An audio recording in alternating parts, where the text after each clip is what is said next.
Good morning, colleagues. I'm not who you expected to see, probably, but let me first thank President Connolly and Provost Jersky for the opportunity to introduce what you're about to see in the 5-minute video that follows. My name is Martin Herman. I'm chair of the Department of Design in the College of the Arts, and you are about to meet two separate design teams from our department who are among the 8 winning teams in the 2018 International Biomimicry Global Design Challenge. Yes, thank you. This international competition asks innovators to create sustainable design solutions inspired by the natural world. Biomimicry, where designers look to nature for unusual and perhaps less than obvious solutions, is a cornerstone methodology of design thinking, which itself is a problem-solving process that draws inspiration from a wide range of disciplines to arrive at a solution. And so each year there is a different prompt to the Biomimicry Challenge, and this year that prompt was global warming. Nothing more specific than that, just global warming. So our students had to first define and research a significant need within global warming before they could even start solving the problem with biomimicry. And this challenge was taken up in our junior industrial design methodology classes under the mentorship of our professors David Tubner and Steve Boyer. I wonder if they're here. Oh boy. All right. Are they? Yes. I didn't see them earlier, but it's their two teams, actually, two separate teams that were among the winners mentioned above. And what amazing creative ideas they came up with, as you're about to see. No ringers, all student work and design. So design thrives in that space where art, engineering, and commerce intersect. And as you will see in the Phalanx installation project, which is one of the projects featured, our design students received valuable input on their design from Dr. Navdeep Singh Dhillon. I wonder if he's here. Oh, silence, okay. He is on the Mechanical and Aerospace Engineering faculty in our College of Engineering, and I want to thank him and acknowledge him and our collaborative connection with engineering that is ongoing. So I know Dean Farlzon is here, so anyway, thank you. CSULB is the only institution worldwide that has 2 separate teams represented the same year in this challenge, a distinctive honor. And as winners, these 2 teams have already received cash prizes and are currently working within the Biomimicry Launchpad, which is the world's only accelerator program that supports early-stage entrepreneurs working to bring nature-inspired solutions to market. And I want to close with a broader point that our student designers are innovative, inspiring, and out to do good in the world.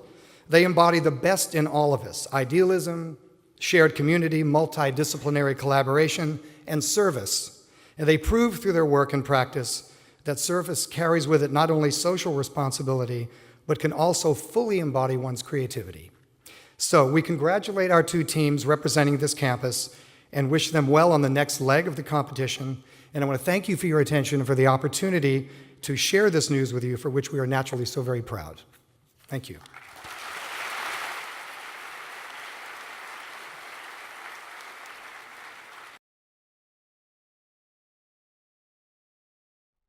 The Global Design Challenge, offered annually by the Biomimicry Institute, asks innovators to create radically sustainable human designs inspired by the natural world. Cal State Long Beach designers have participated for the past several years. We've had student teams among the finalists before, but this is the first year 2 of the 8 final projects come from the CSULB Design Department. Los Angeles is the land of freeways. Freeways are an integral piece of the city's infrastructure and also a vastly underutilized resource. For the last 40 years, according to the International Energy Association, energy has been on a steady trajectory of upward consumption. There is no evidence of that changing, so our goal is to offset the continued use of fossil fuel used to power the grid. Our GenRail team is comprised of Chris Sagui, Benjamin Dadeke, Roman Wyan, Ryan Janina, and Matt White. Our process began with research and ideation. Collectively, there was a common interest in airflow. We then began to look at 35 organisms, landing on the effectivity of the desert snail's ability to cool with high to low pressure, the cockroach's ability to compress and change shape, and the California Condor's adept skill at perpetual flight. Our idea is the Genrail, a self-contained, modular, scalable, and adaptive wind turbine generator. This simple device is a relocation of the windmill requiring a significantly smaller footprint and easy implementation. We discovered that there is enough airflow being displaced by motor vehicles traveling on the freeways that we could likely create a simple wind farm system to be retrofitted and installed along the highways as a meaningful, usable, renewable energy source. We've pushed the numbers of potential energy outputs. We discovered that the Genrail would very likely be able to make 380 watts per hour based on the transfer of air through its turbine at an average 24 miles per hour. Using recycled plastics and simple off-the-shelf parts, we have estimated the per cost unit of the Genrail to be between $230 and $450 per modular unit. Using the cockroach's ability to compress, the Genrail will collapse and deflect vehicle collisions, just as concrete K-rails do now, making it entirely safe and expendable. Genrail generates clean, scalable wind energy at a low cost, designed for people, by people. This is Phalanx. It's a 3-layered system that's able to cut down the amount of heat buildings absorb from sunlight during the day. Our goal was to zero in on one of the biggest contributors to global warming, the heat island effect. The Phalanx team includes Emery Erat, Eric Asklund, Tim Enslow, Oscar Guerra, Albert Gonzalez, and Jesus Mateo. Their innovations were inspired by camels, ants and termites, wheat, and a cactus. The camel's nasal cavity allows the camel to reabsorb the moisture back into its system. This happens when the airflow is interrupted by thin walls. To keep the whole plant cool during the hotter parts of the day, the leaves use a capillary action to pull water into them and release it as vapor, cooling down the plant and pulling the water up into the leaves at the same time. These insects create massive structures in hot parts of Africa. To survive the heat, they make thousands of small holes at the base that then allow air to travel through, cooling it down while hot air rises through center shafts, creating enough suction to pull more air in. This cactus uses its wavy pattern to create a shadow on its core, while the edges of the waves allow heat to escape, allowing it to endure hot temperatures. After sketching, plussing, and testing mock-up models, we created a prototype of our design. I really like this design because 3 layers that you have, they are sort of working in sync and they're doing different things as well. This is supposed to be the first barrier that absorbs the heat from the sun. So it would heat up from that direct absorption of sunlight. There will be a flow of air across this structure into these holes, and once it gets hot, this air, whatever air is in here, is going to rise up. The third innovation that you have here is this capillary layer. Surface tension, it would automatically absorb the water, right? And the water will evaporate. And what that evaporation will require is a lot of heat absorption.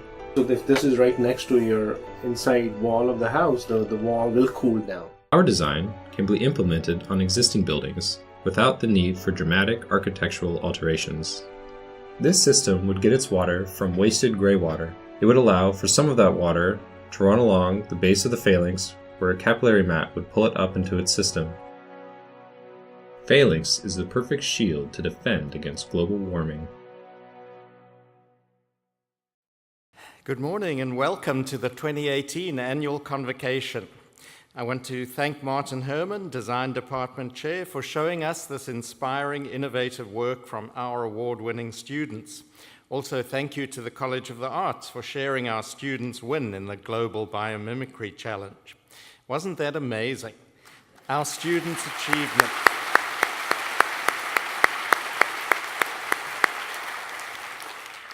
Our students' achievements continue to illustrate why Cal State Long Beach is the institution it is. Very impressive. This past year, as we celebrated commencement, we introduced many new elements to the ceremonies.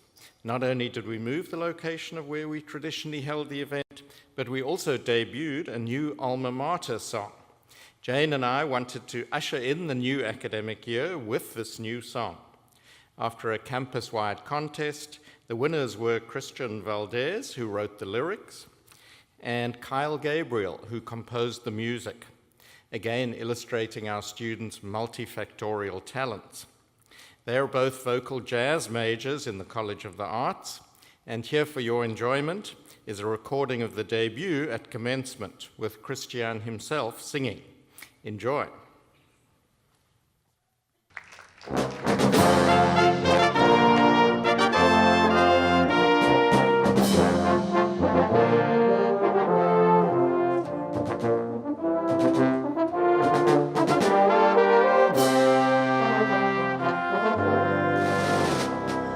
Home to scholars, artists, dreamers, all are welcome here.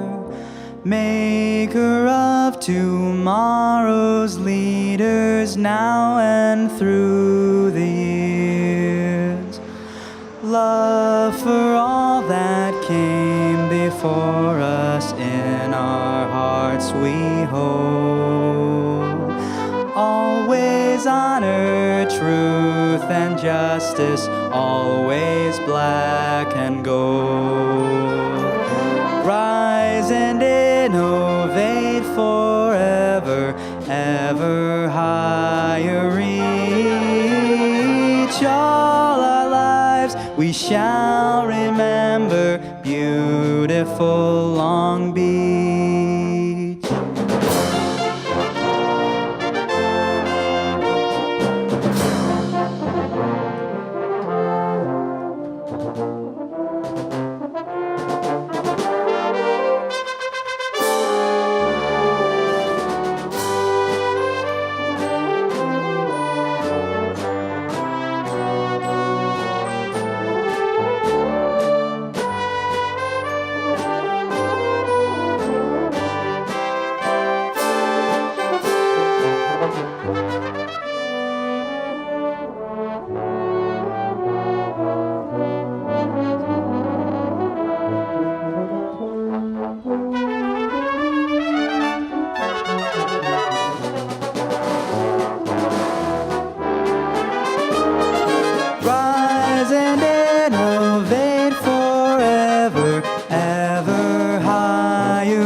Shall remember beautiful Long Beach. All our lives we shall remember beautiful Long Beach.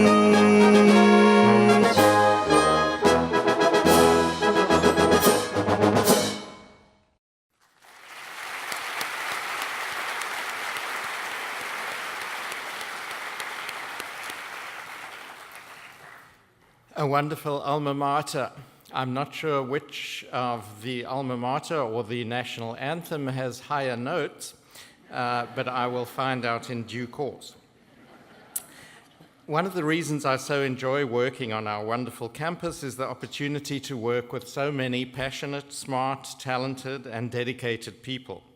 I'd like to take a moment to recognize some of you, and please hold your applause until the end.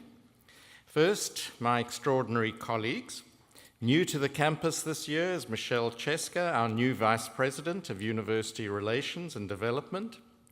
Also new in his role this year is Vice President of DAF, Scott Appel. Michelle and Scott, I look forward to continuing to partner with you as we go forward. In Academic Affairs, Dr. Kirsten Fleming, our Associate Vice President for Faculty Affairs, has joined my team. And also Dr. Jody Cormack has accepted the permanent position of Vice President of Academic Planning and Dean of Graduate Studies. I'd like to ask them all to stand so we can give them a round of applause.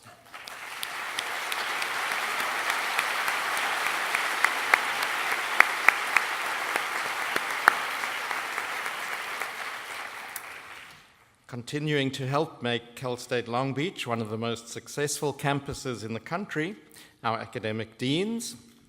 The combined talent and commitment to excellence continues to create a dynamic educational environment for our students. Let's give all of them a round of applause and thanks.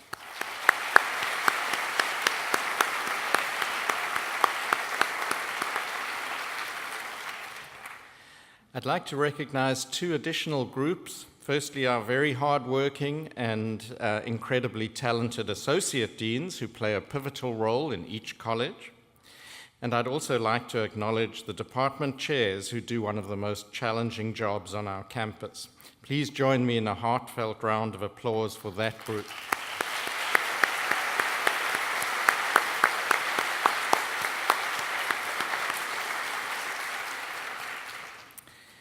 We, of course, have outstanding student government leaders with a new ASI President Genesis Jarrah and her entire executive team in place. Please join me in recognizing our student leadership, past, present, and future.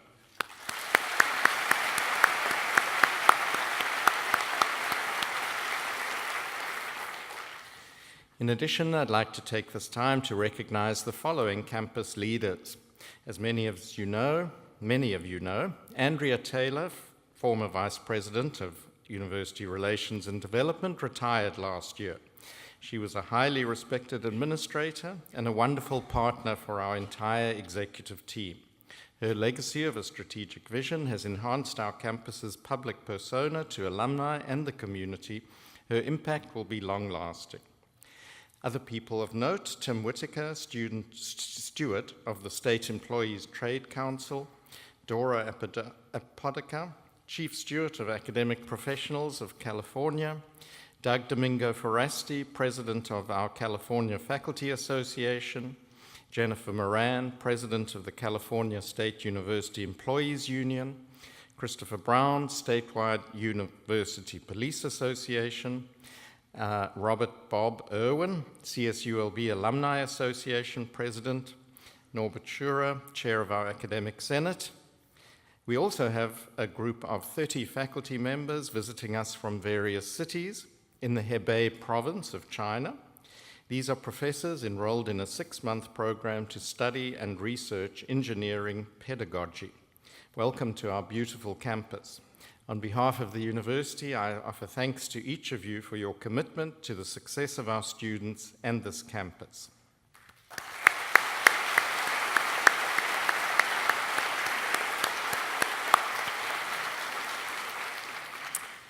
It is now my great privilege to introduce a special group of students who are here with us this morning. Each year, we carefully select a small number of students to be admitted to our campus as recipients of the President's Scholarship. Our scholarships program has an enviable history and is a highly visible scholars program in the state of California and the nation. Also with us this morning are the parents and family members of these high-achieving students. Exceptional new scholars, parents and family members, would you please stand and be recognized? Will you please join me in a round of applause?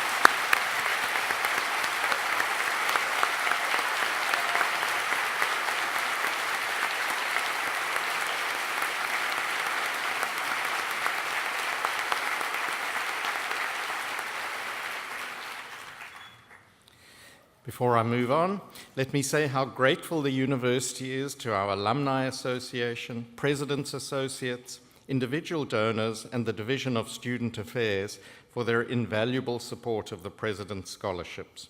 The success of this mission would not be possible without you. Congratulations and welcome, scholars. I wish each of you every success at Cal State Long Beach.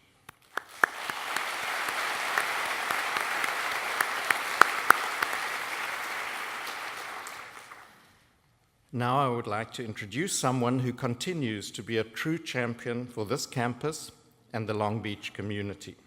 Someone who's committed to make the beach a safe place to express who and what we are. President Jane Close Connolly is dedicated to providing a welcoming campus climate for all students, faculty, staff, and alumni.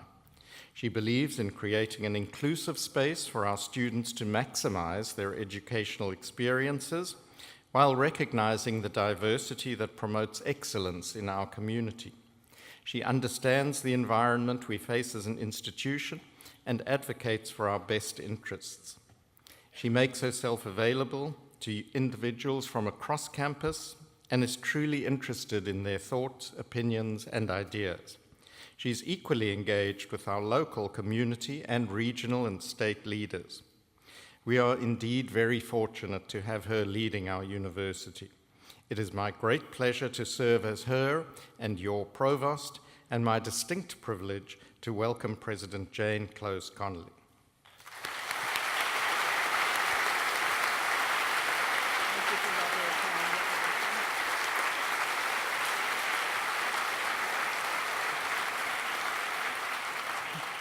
Well, thank you, Brian, for that very kind and generous introduction. I appreciate that, especially because I have family members here. Where are they? There you are. Okay. Yeah. I love to have my grandmother cred increased by others. So my daughter-in-law, Samantha, my granddaughter, Nola. You want to wave, Nola? And grandson, Declan, right there.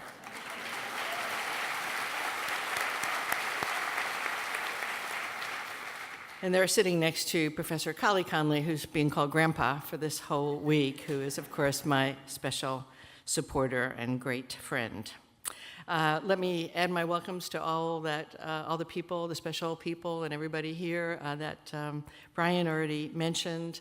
I was delighted to hear Christian Valdez's and Kyle Gabriel's great creation in that alma mater. That was fabulous.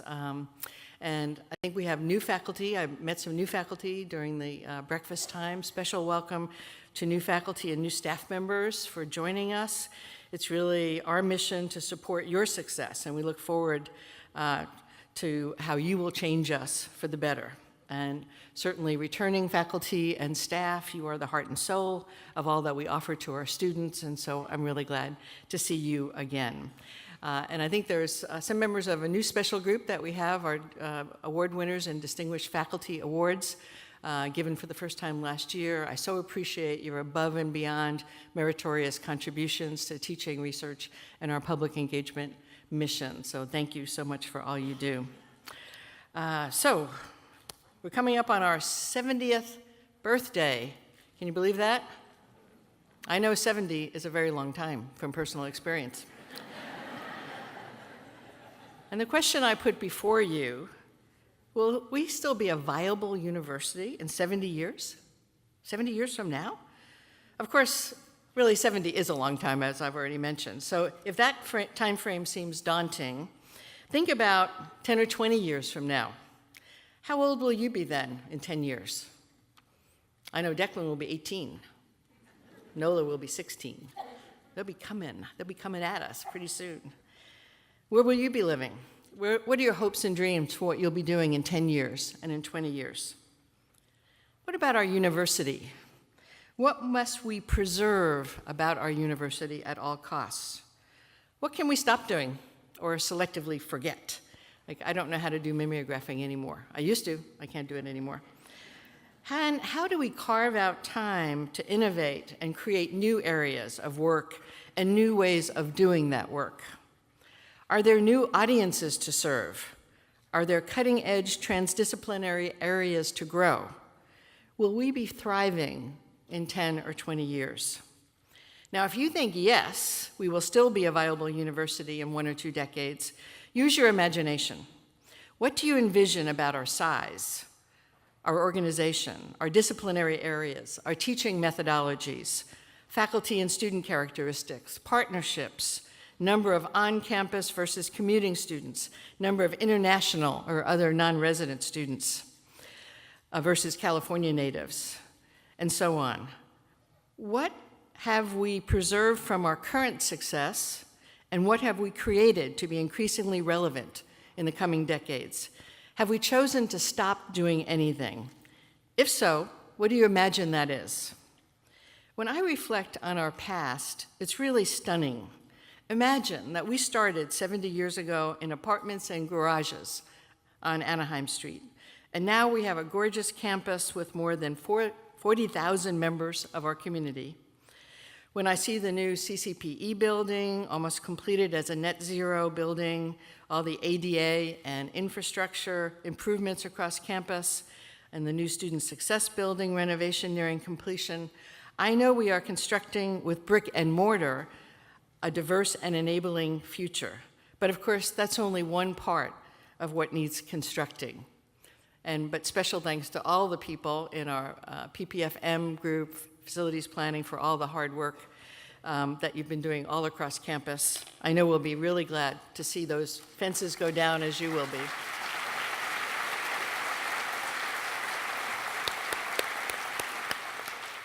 But some of you may think, no, that we will not be a viable university in 20 years. If you're in that group, imagine the forces internally and externally that caused our demise. Have we become a hub or a spoke in the CSU system that could no longer support 23 comprehensive campuses? That's not a wild thought. Has the declining birth rate finally hit California such that we could not maintain enrollment in competition with online entities or almost free community colleges that increasingly are offering 4-year degrees? Did the cost of education or the drive to personalize education and focus primarily on career success undo many departments, thus leaving us a very different place? Did we discontinue elements of our university that were no longer viable? Did we let those elements damage the whole? Or did we create something new that allowed all to flourish? It's an urgent and exciting time to imagine our ways forward because of the massive transformations that face us. But by their natures, universities change slowly. And that has a very good side. We are the holders of histories, cultures, and knowledge. We're supposed to be able to tell the difference between fads and credible trends. We are charged to convey thousands of years of accumulated wisdom from across the globe and galaxy to our students and the public. We have to look back, evaluate, and disseminate a complete record. We are also charged, however, to look forward as test beds of innovation, creativity, discovery, and evidence-based revisions of prevailing orthodoxies. Our job is to imagine what has not yet been substantiated. Our job is to continually evaluate how we teach, research, and offer public service and service to our students to changing disciplinary landscapes, student populations, and regional needs. While we change slowly for some good reasons, we must be nimble in areas for equally good reasons. At this point in our history, it's time to use our prodigious imaginations, that's not easy to say, prodigious imaginations, to enact the phrase, "The future is in our hands." Now, in the midst of being really busy doing what we do, which is really quite spectacular, you just saw a taste of it this morning with the design teams, the alma mater, we have so many accomplishments to celebrate. So what we're doing is spectacular, and we really need to enjoy that. And I think perhaps not on this is the recent ranking of number 22 in the whole nation for best value in higher education. We moved up 20 points in 1 year.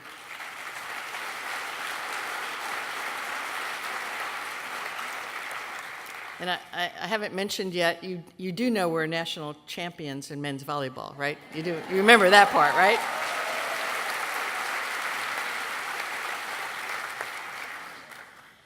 So we're in a position of strength, a position of accomplishment. So it's tempting not to raise our sights to the 10-year horizon because we're successful doing what we're doing. But I'm going to ask you to do that so we can be ready for whatever comes and actually shape our future to meet our optimal aspirations for public higher education in California and each of our own disciplinary or service areas. Because the future is really not tomorrow. It's the job that we have to work on today. Being ready for whatever comes is tough. Being in charge of our fate is even more challenging.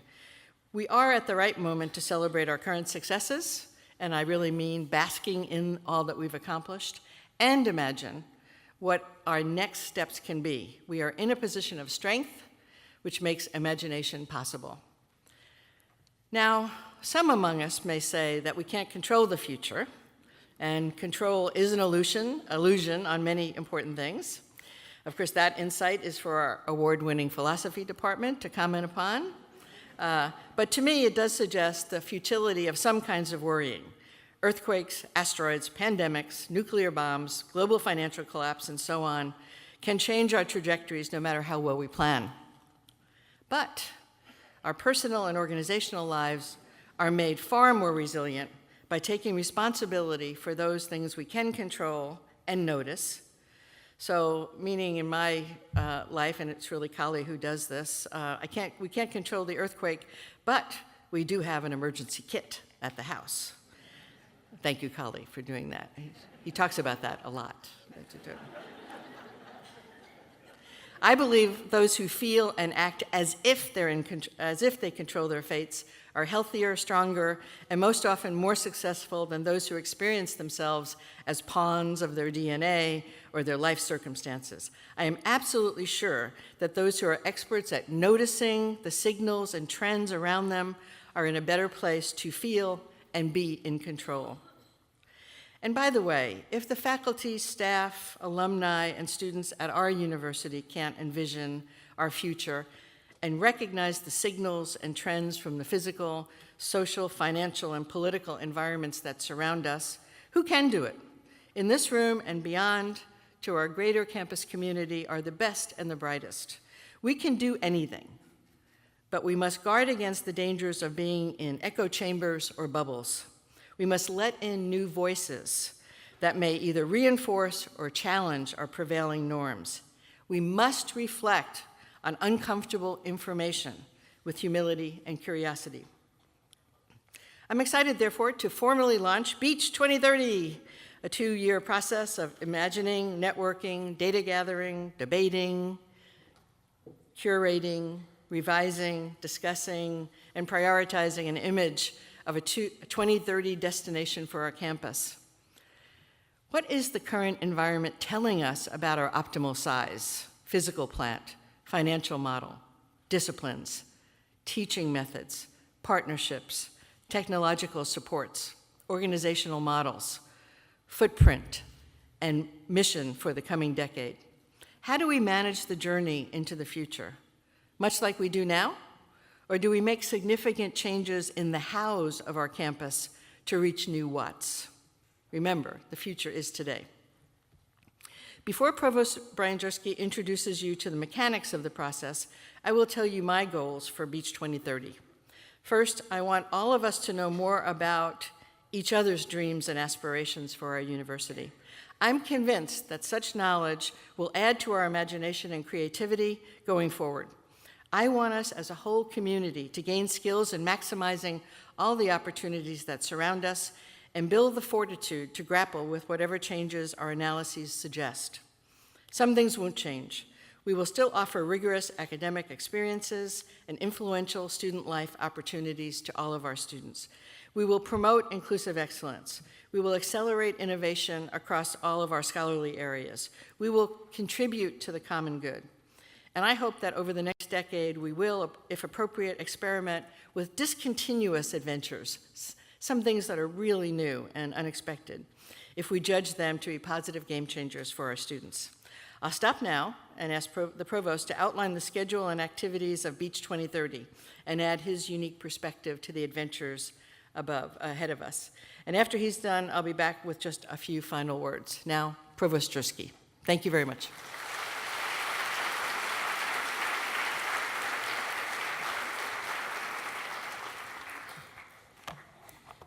Thanks, Jane, for so eloquently setting the stage for Beach 2030. I'm excited about the new direction our campus is taking. That being said, I'm sure some of you may be skeptical of this new initiative. Some might be asking if it is simply going to be another directive for our campus. I assure you all that this is not the case. Our campus has not seen anything like this before.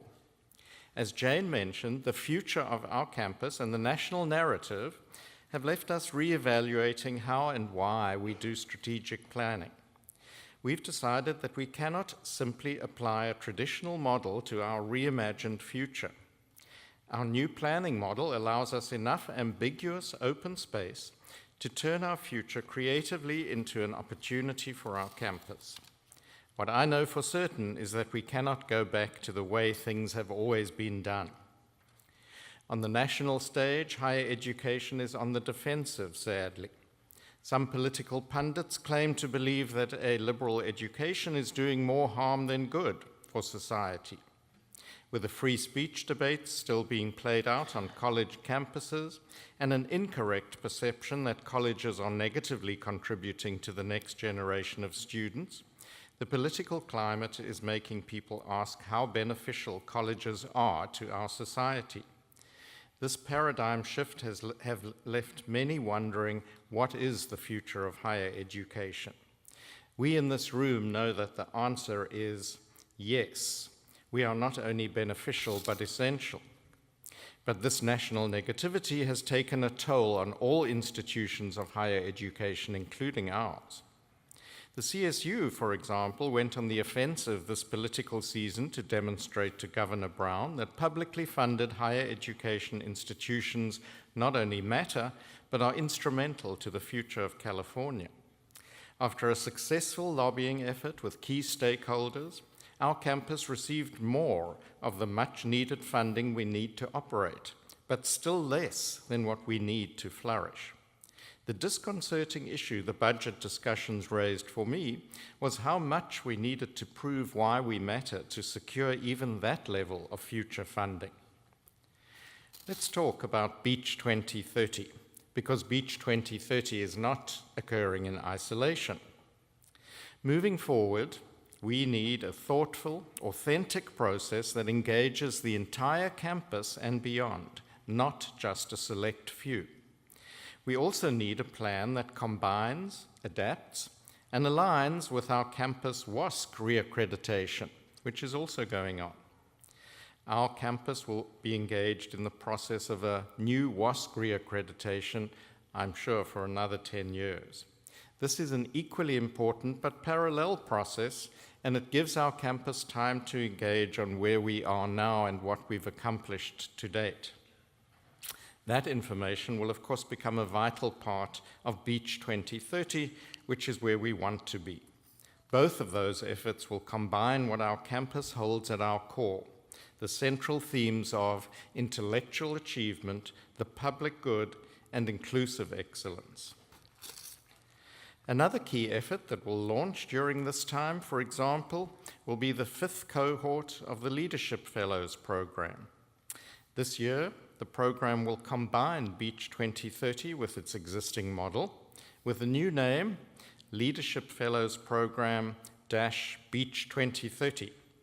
The new name represents that this year's cohort will focus on leadership primarily through the lens of the future Beach 2030.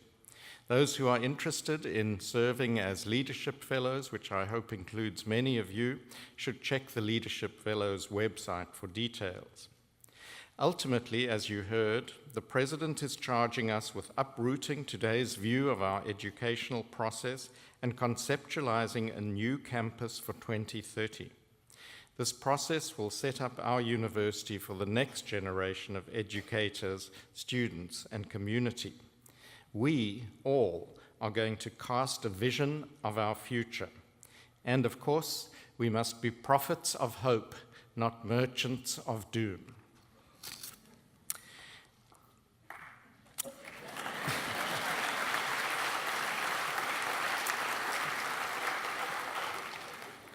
This is where Beach 2030 comes into play. We are reinventing how our campus has traditionally executed strategic planning and retooling to create a sustainable model for our beautiful campus. How will it be achieved? The answer lies with everyone in this room. We all have a rare chance to contribute to guiding this great campus by envisioning and setting up the structure for students and faculty. We have the privilege together of imagining, creating, and controlling the outcome with this unique opportunity. I want you all to take a moment for reflection, something we do too little of in our busy lives. Close your eyes. Imagine the year 2030. What do you see?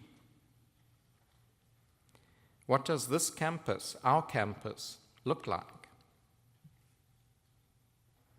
What still exists? What does not exist anymore? Open your eyes. From the viewpoint of the student, how will a traditional classroom look in 2030? Will general education still be the same as it is now? Have our parking issues been solved with an entrepreneurial system that benefits the residents and the students? Have the parking lots been replaced with learning spaces? Have we become even more widely recognized than we already are for teaching excellence? From the perspective of the faculty, what does it mean to reinvent the future of education? Will the student-faculty interaction and relationship still look the same? Our colleges, will fewer majors exist within larger departments? Has an online system eliminated impaction so that we can serve more of the 103,000 students who want to come here? What does it look like to educate students for jobs that do not currently exist, but that will provide the basis for a critical career and a fulfilling life when they graduate? For our alumni, being part of the Beach family might mean a deeper connection to our campus. Perhaps alumni might come back after 5 years and provide insights on the work they've done out in the real world so that our students get timely career advice from their peers. Perhaps they have the opportunity to take classes for the rest of their lives. Maybe infrastructure exists where they have not only a lifelong campus email, but remain a consistent and active part of our campus. I honestly don't know if any of these scenarios is a possibility, but I do know that we all need to think beyond today to open up to a new future. In other words, we can truly reimagine. In terms of the details, as the school year begins, the campaign for Beach 2030 will slowly roll out over our whole campus. You should expect to hear of upcoming Beach 2030 event preparations throughout campus. From social media to news media, email, snail mail, we will proactively be getting the word out. And when I say we, I mean all of us collectively. Everyone from the university to the community at large, within close proximity of Long Beach, will be well aware of the interactive campaign that they can join. And so here's what's going to happen as our climax of this semester, this fall semester. On November the 14th and the 15th, 2 days, CSULB will stage an interactive 2-day public event on campus. I believe most of us have never seen anything like this. The event, which we call Imagine Beach 2030, will be played online using any mobile device, laptop, desktop, or Twitter account. Anyone, our students, faculty, staff, campus communities, alumni, business and civic leaders can and should participate. The more people participate in this building of our future, the better. As one possibility, and this of course is up to the faculty member, professors might spend some time with their classes on those 2 days, having an open dialogue about our future as an educational institution and using computers to participate right there. Business owners on 2nd Street can share input they believe may be helpful to the campus. Alumni may connect, comment, and engage with ideas that are being expressed as the event continues. The possibilities for interaction are manifold, and as I said, the more people who take part, the better. To support the event, our campus will also take a non-traditional approach on those 2 days to spark engagement of all. This is the first time in Cal State Long Beach's history that this much campus and local engagement have ever been possible. Put these dates, November 14 and 15, on your calendar now. Really, anyone, anywhere can engage online. Make your voices heard. How will the event be played during the 48-hour time frame?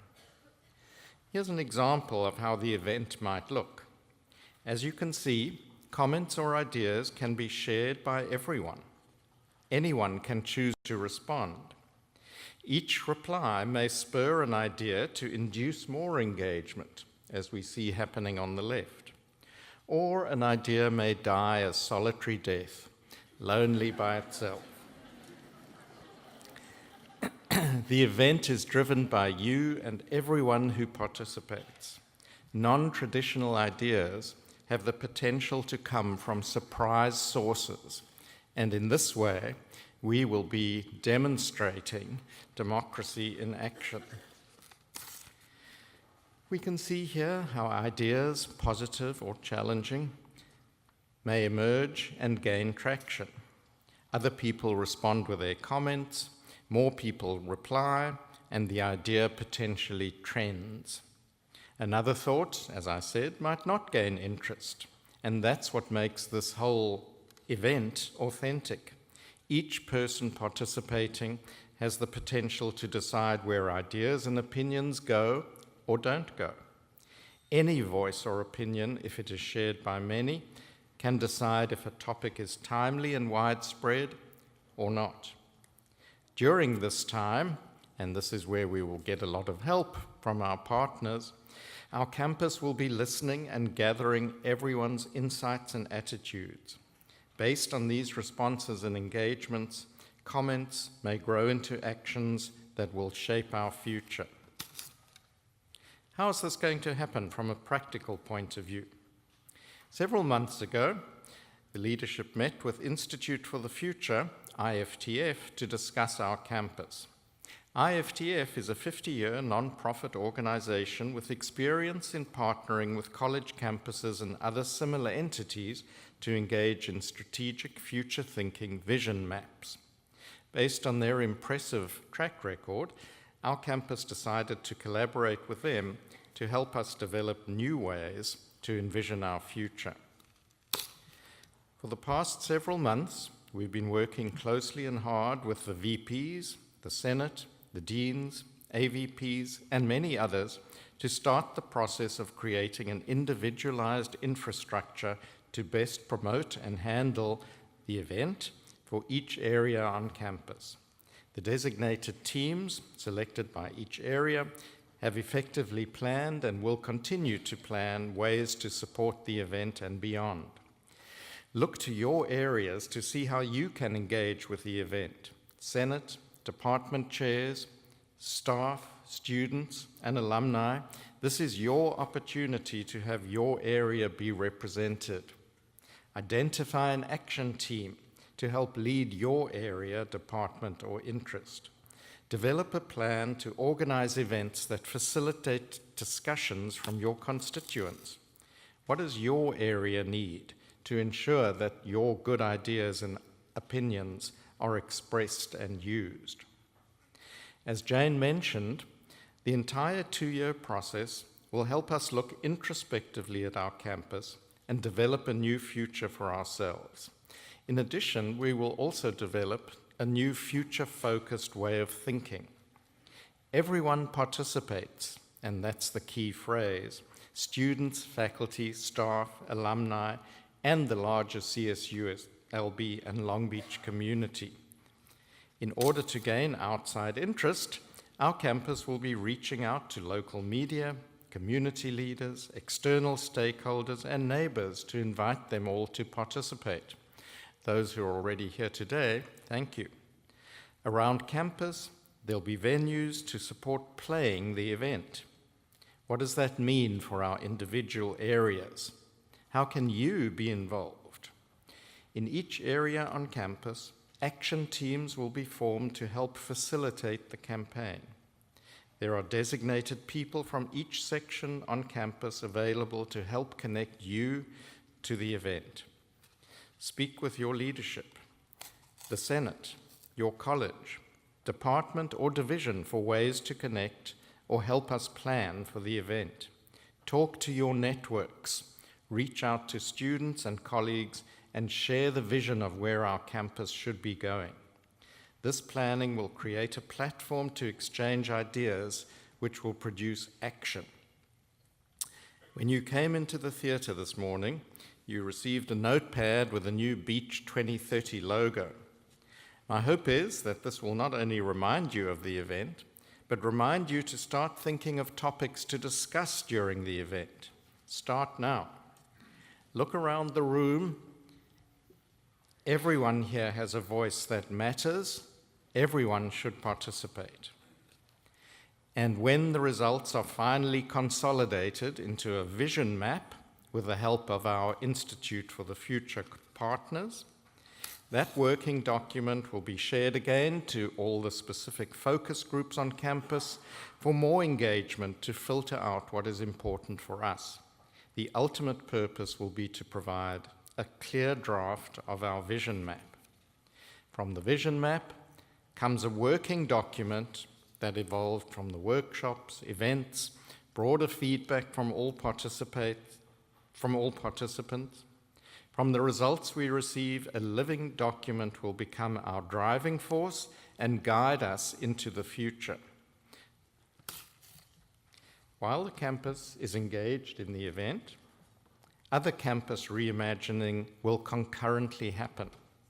Each area on campus, from the physical master plan to the financial plan for our campus, will also be opened up to interest groups in the process. I encourage everyone to be engaged not only in the planning for the future, but also in the financial planning and the physical master planning for our campus. My hope for our campus lies in our three core values: intellectual achievement, inclusive excellence, and the public good.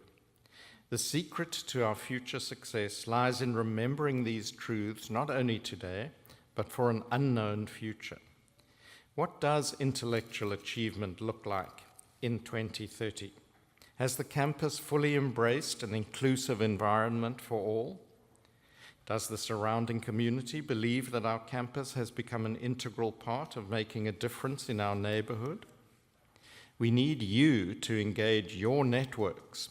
We need you to all be heard.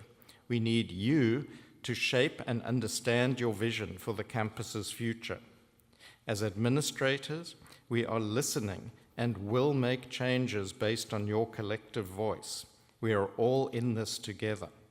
What's most important is that all of us can think about the future and mold this small corner of the world in our desired image.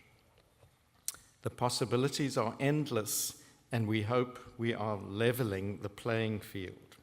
We are entering into new territory and embarking on a new adventure. If you ever felt that your voice did not matter, we are giving you a golden opportunity to have an equal voice. Welcome to our future. And now, our revered President, Jane Close Connolly, will conclude her visionary remarks. Thanks.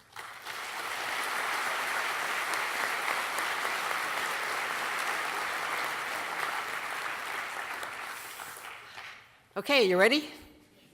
Ready? Yes, faculty, staff, students, colleges, departments, alumni, associated students, academic senate, community partners, leadership fellows 2030, data fellows. Nola, Declan, you ready? You ready? Good. Ready to begin a journey of imagination that will chart the future of our university for decades to come.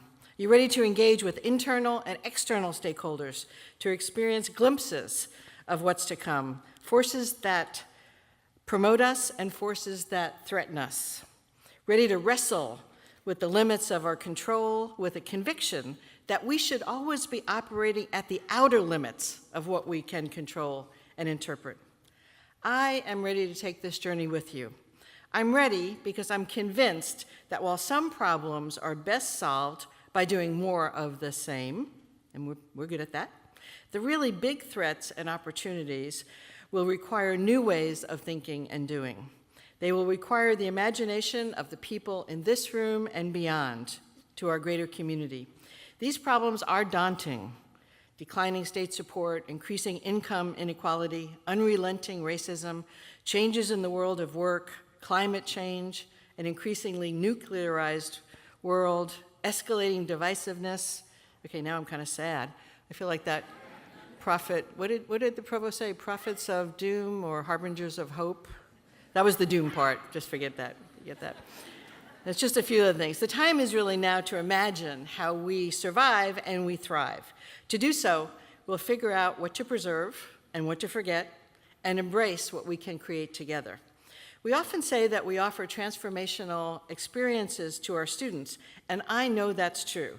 For many of our students, a beach education has altered their historical trajectories in ways that lead toward better health, deeper civic engagement, economic advancement, creative achievement, and community and professional leadership. The question is, can we transform ourselves by unleashing our creativity to sustain and propel our university into the future? Students and their possibilities change. Advances in scholarship and science change what we know and what we can accomplish. We are leading the nation already in certain areas, especially in graduation and persistence rates and reduction in equity gaps for our diverse student body. Can we do better using more of the same strategies? How can we use our achievements along the path of becoming a smart campus, thank you, Vice President Yao, to accelerate our success? Can we, in fact, make environments that propel our students and ourselves into currently unknown areas of achievement? It's really exciting to contemplate. I've suggested that some of the things we do and the way we do them are worth forgetting. Some things that should never be forgotten, however, is our belief in the power of human relationships, our heart. All learning takes place within relationships. I want us to determine how our vital relationships can be preserved and expanded, and I'll be looking to each of you for those ideas. So, what do we preserve? What must be forgotten? What can we create? These are questions I cannot answer alone. I need for each of you to participate fully in Beach 2030. I'm asking you to care about and influence a future campus that you and I may not inhabit, but please engage in building our future. Can I get an enthusiastic yes? Yes? Yes! Yes! Good. I'm not, that was kind of fun. I need to get some practice in doing that. So a future in which our academic rigor, our inclusive excellence, public good, and innovation efforts propel our students and our community to new heights that we may now only imagine. Thank you, and go Beach.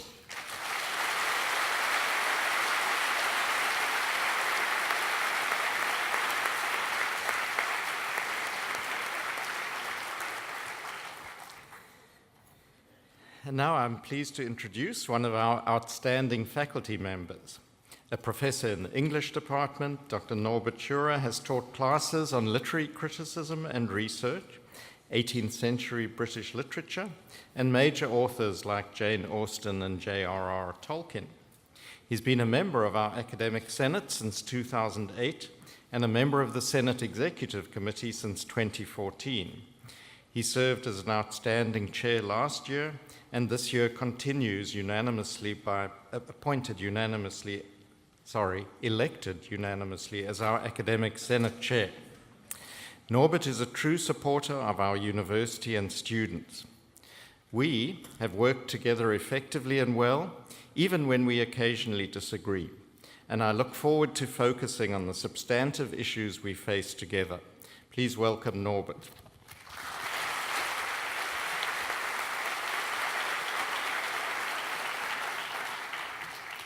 Thank you, Brian, for that kind introduction.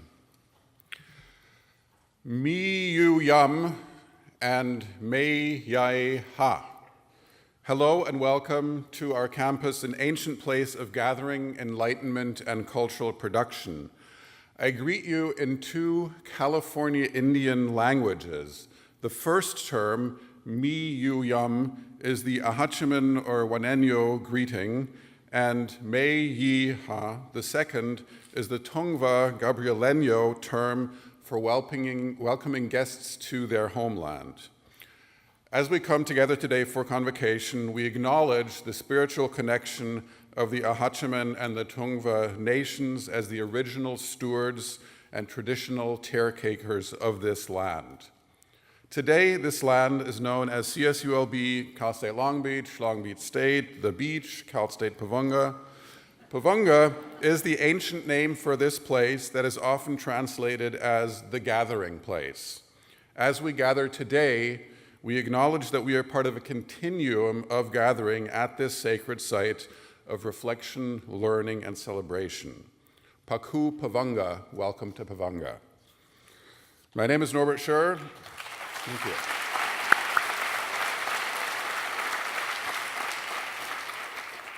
My name is Norbert Scher. I'm a professor in the English department, and I'm speaking to you today as chair of the Academic Senate. Our Academic Senate at CSULB is made up of elected representatives from 4 constituencies: students, staff, faculty, and administrators, and has 2 main functions: communication and policymaking. So for one, we write policies on issues that affect all of us on campus, such as general education, student evaluations of teaching, academic advising, and study abroad. Secondly, and just as importantly, we are the only communications forum where all 4 constituencies of the university come together and talk on a regular basis. Our Senate meetings are open to the entire campus, so I invite you all to come to one of our meetings every other Thursday in Psych 150 and listen to and participate in our conversations. Today, I want to use my time here to talk about communication on campus. There are 2 contexts here. First, this is my 3rd and probably last year as chair of the Academic Senate, so I want to share some of the insights I've come to over the last 2 years, although I assume that many of these insights are completely obvious to you guys. Second, we're at the beginning of Beach 2030, the project to imagine what CSULB might look like 10 years from now, a project in which I also strongly encourage you to participate. I'm not going to talk so much about the content or process of Beach 2030. Provost Jersky and President Connolly have introduced you to those, but rather about how communication in that process and with that content might work. I'll do that by offering Norbert's 6 rules of engagement. However, before I get started, I should point out that I don't always follow these rules myself. So if it seems like I'm wagging my finger at individuals or groups, I'm actually wagging it at myself most of the time. So here we go. First of all, listen and learn. We all seem to have the tendency to proffer our opinions or make changes on campus before we actually have the necessary information. I can't tell you how many times over the last few years I've seen a policy or procedure introduced without proper consultation, or how many times I've heard someone say, I wish we did X at CSULB when we do X, and they just haven't heard about it.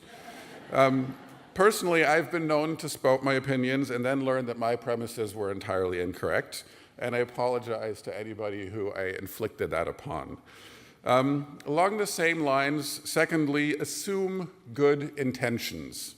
We often do the opposite. For instance, stereotypically, faculty tend to think that administrators will embrace any change as long as it's labeled as innovation, and administrators tend to think that faculty are constitutionally recalcitrant and resist any change. However, in my experience, almost everyone at this university wants to do well by our students. So rather than dismissing someone else's ideas out of hand, it might be more useful to try and understand the thinking behind those ideas. At the same time, I would encourage you, rule number 3, to maintain a healthy skepticism. Yeah, we mostly have good intentions, but when we turn those intentions into action, we often come up with very different ideas, and those ideas will sometimes be in direct contradiction to each other. That's not a bad situation per se, but it's one that needs to be resolved by debate and discussion that are both robust and civilized, and yes, it is possible to do both of those at the same time. After listening and learning, as well as assuming good intentions and healthy skepticism, you will need to put in the time. What I mean by this 4th rule of engagement is that you have to participate actively in the process of forming a vision for the university and making it happen. If you don't come to the meetings, sign up for committees, or at least post on the various online sites, you've, in my opinion, forfeited the right to complain about anything that comes out of a process such as Beach 2030.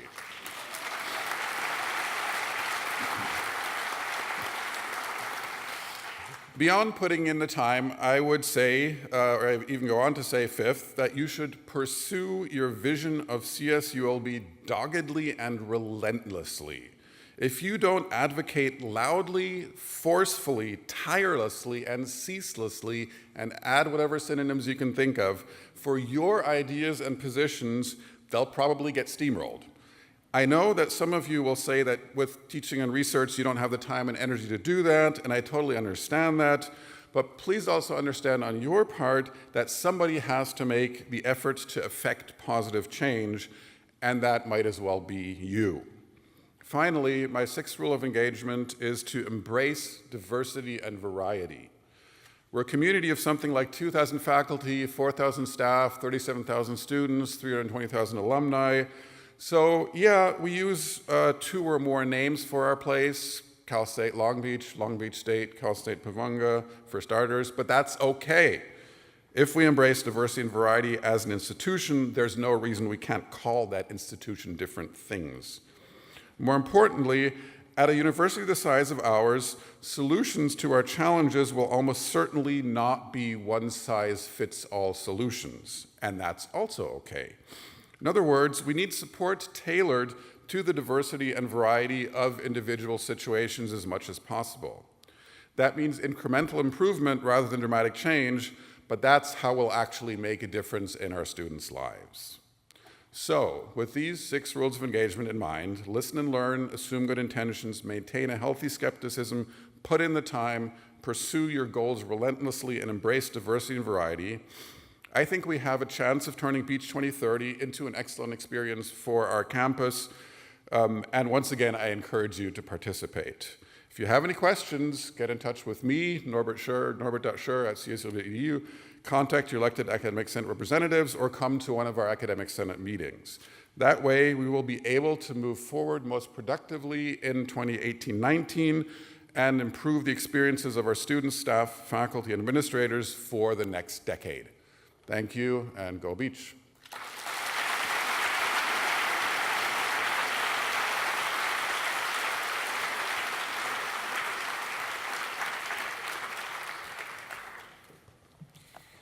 Thank you, Norbert. I am already learning these 6 rules, distinctly easier than the 10 Commandments,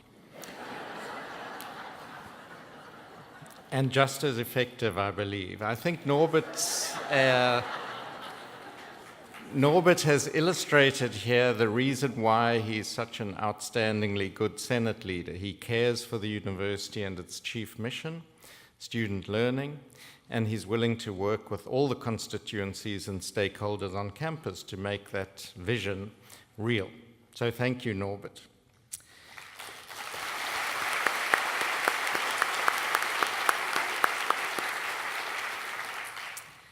Now I'd like to introduce our new ASI president, Genesis Jara.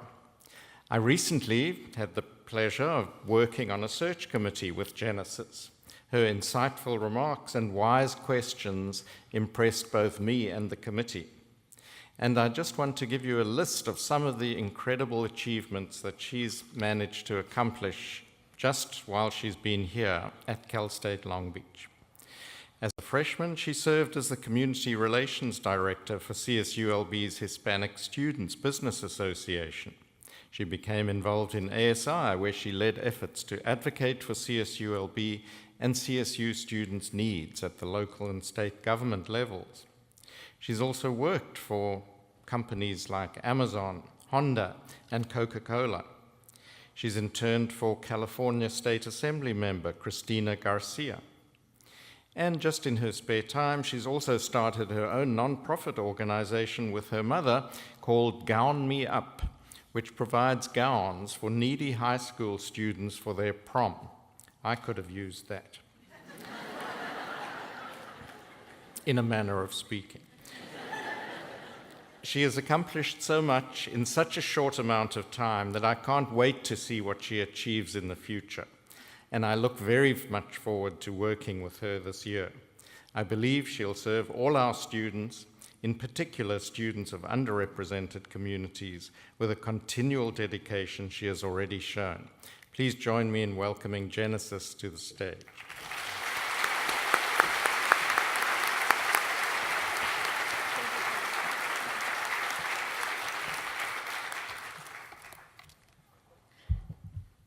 Thank you, Provost Jersky, for that kind introduction, and President Connolly for the invitation to speak with this important audience. Welcome, everyone.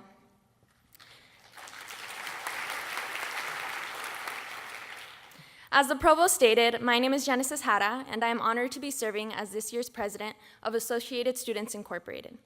I'm here today to share a bit about my story in hopes to express the importance of all of our roles in ensuring the success of our students at this amazing university, and more specifically, what it takes to break down barriers too often put in front of students from underrepresented communities. I am a first-generation Latina and a proud child of an immigrant. My father immigrated to the United States from Mexico when he was just 14 years old, and soon after met my mother. At the young ages of 18 and 20, they had my older brother, and just 2 short years later, they had me. My parents had all the odds and people stacked against them, even family members. No one believed teenage parents living in Compton would stay together, much less amount to anything. My parents worked extremely hard to secure stable jobs, buy a home in Downey, California, and raise us in a city with a great public education school system. My parents, like so many others out there, have overcome and accomplished a lot. And just last month, they celebrated 24 years of marriage and are joining us here today.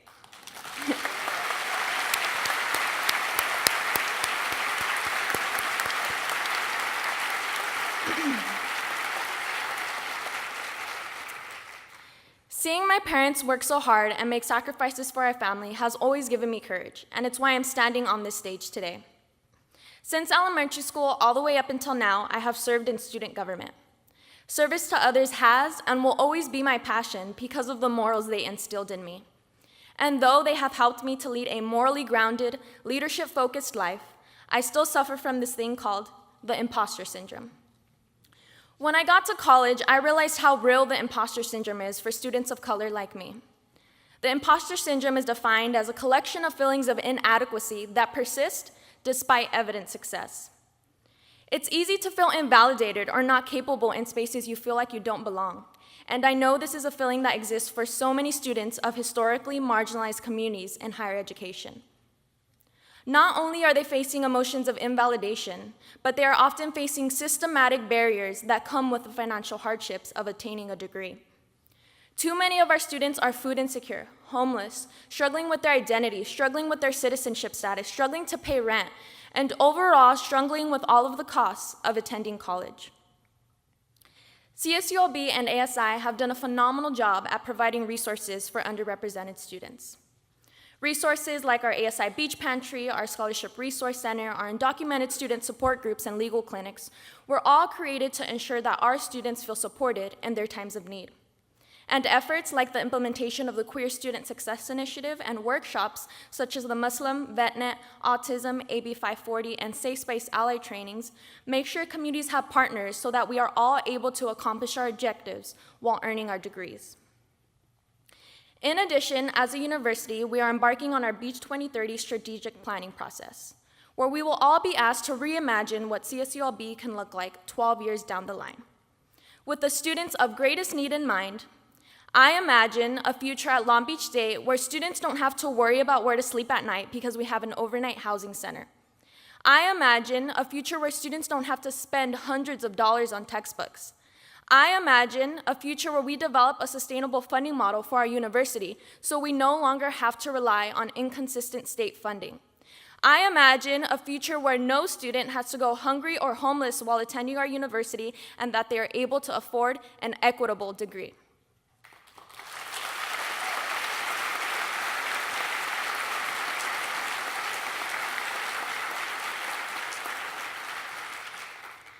I imagine a lot for our university, and I'm excited to continue this great work with my team this upcoming school year as we strive to provide more resources for underrepresented students.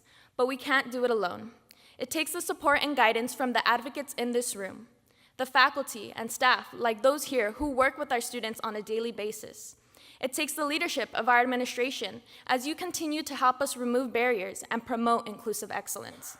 I am hopeful that together, ASI, faculty, staff, and administration will continue our long history of a flagship shared governance model as we strive to create positive, lasting, and inclusive change. It's our job to ensure that all student communities feel that they belong in this space, that they are not imposters, and that they can hold positions of power. I'm grateful that this university has done just that for me. Thank you, and go Beach.